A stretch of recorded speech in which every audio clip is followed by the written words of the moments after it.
Relation between mass and weight. English में अगर इसको बोलेंगे रिलेशन बिटवीन मास, इधर ध्यान दो, relation between mass and weight, इसी को इंग्लिश में बोलेंगे। हिंदी में क्या बोलते हैं? द्रव्यमान तथा भार में संबंध।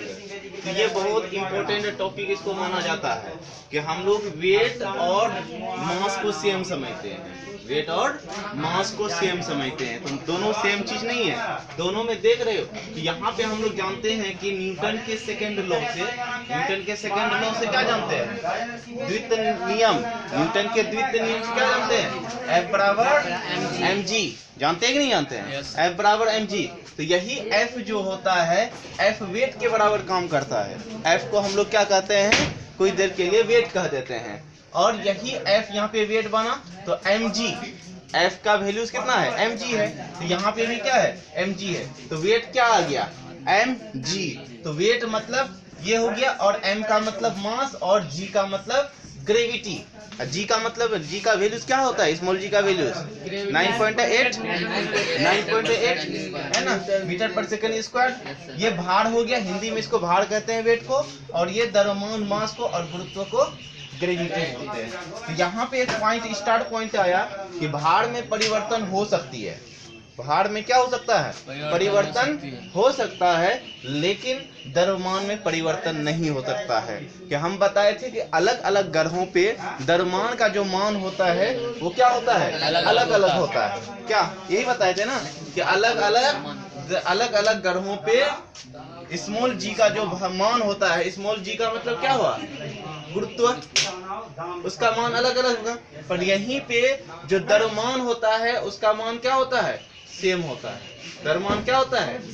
सभी ग्रहों पे द्रव्यमान क्या होता है? समान रहता है। पर वहीं पे भार क्या होता है? अलग अलग हो जाता है। कैपिटल जी, स्मॉल जी भी बताए थे।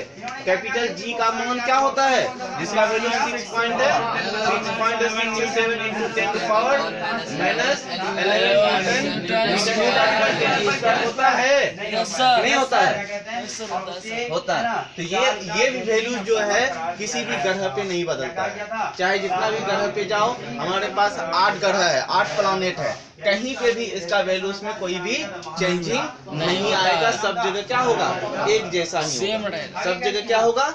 एक जैसा ही होगा। यहाँ पे वैसे स्मॉल जी का वैल्यूज 9.8 जो होता है मीटर पर सेकंड स्क्वायर, इसके वैल्यूज में क्या होता है? चेंजिंग आता है। अलग अलग ग्रहों पे अलग अलग इसका मान होता है। इसीलिए कहा जाता है कि मून पे जो, चांद पे जो वैल्यूज होता है, चंद्रमा पे किसी भी आदमी का जो वेट होता है वो क्या होता है? 6 गुना कम हो जाता है। अगर यहाँ पे 60 kg है किसी वस्तु का, पृथ्वी पे किसी वस्तु का वजन कितना है? 60 kg है, तो वही वजन चांद पे कितना हो जाएगा?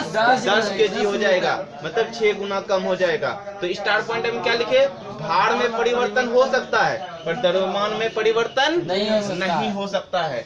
यहीं से फिर एक पॉइंट क्वेश्चन बना है, भार में परिवर्तन क्यों होता है?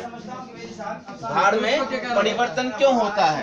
क्योंकि गुरुत्व के कारण भार में परिवर्तन होता है। गुरुत्व के कारण, स्मॉल जी के कारण, ग्रेविटी के कारण भार में परिवर्तन होता है। फिर यहाँ पे बात किए कि भार का वैल्यूज कहाँ पे ज्यादा होगा, तो कहेंगे कहाँ पे ज्यादा होगा? इक्वेटर पे ज्यादा होगा। जो वेट है, वेट कहाँ पे ज्यादा होता है? इक्वेटर पे होता है। वेट कहाँ पे ज्यादा होता है? इक्वेटर पे होता है। पोल पे कम होता है, क्योंकि इक्वेटर पे जो है जी का मान, यहाँ पे जी का मान क्या होता है? ज्यादा होता है, मैक्सिमम होता है। पर यहाँ पे स्मॉल जी का मान क्या होता है? मिनिमम होता है। तो ये इसीलिए एक क्वेश्चन यहाँ पे बन जाता है कि ध्रुव पे स्मॉल जी का मान कितना, क्या होगा? न्यूनतम होगा या महत्तम होगा? तो बोलेंगे न्यूनतम होता है। ये सब क्वेश्चन कॉम्पिटिटिव लेवल में पूछा जाता है। कॉम्पिटिटिव लेवल में पूछा जाता है, रेलवे एसएससी में ये सब क्वेश्चन पूछा जाता है कि ध्रुव में गुरुत्व का मान क्या होता है। जिसको फिजिक्स से पढ़ा हुआ रहेगा 9th का, वो आसानी से बना लेगा, नहीं तो वो फिर बना ही नहीं पाएगा। रटने की कोई बात नहीं, यहाँ पे कितना याद करेगा? तो ये आसान हो जाता है। अभी इसको पढ़ लेते हो तो आगे चल करके आसानी हो जाएगा। ये सब क्वेश्चन यहाँ पे आता है। तुमको हम सेट दिखाएंगे तो ये सब क्वेश्चन तुमको मिलेगा। तो यहाँ पे नॉर्थ पोल पे जो होता है, जिसको उत्तरी ध्रुव कहते हैं, उत्तरी ध्रुव पे गुरुत्व क्या होता है? कम होता है, गुरुत्व क्या होता है, कम होता है। पर यहीं पे क्या होता है, यहाँ पे बहुत ज्यादा होता है, क्योंकि हम लोग पढ़े थे कि G बराबर जो प्रूफ किए थे फार्मूला Gm/g²।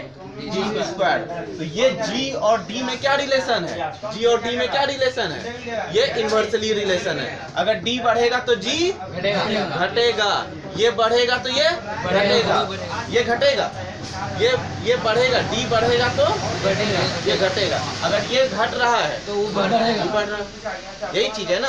तो ये हम लोगों को ध्यान में रखना है कि आखिर होता क्या चीज है, कि मास और वेलोसिटी, मास और वेट में क्या डिफरेंस है। बंद करो।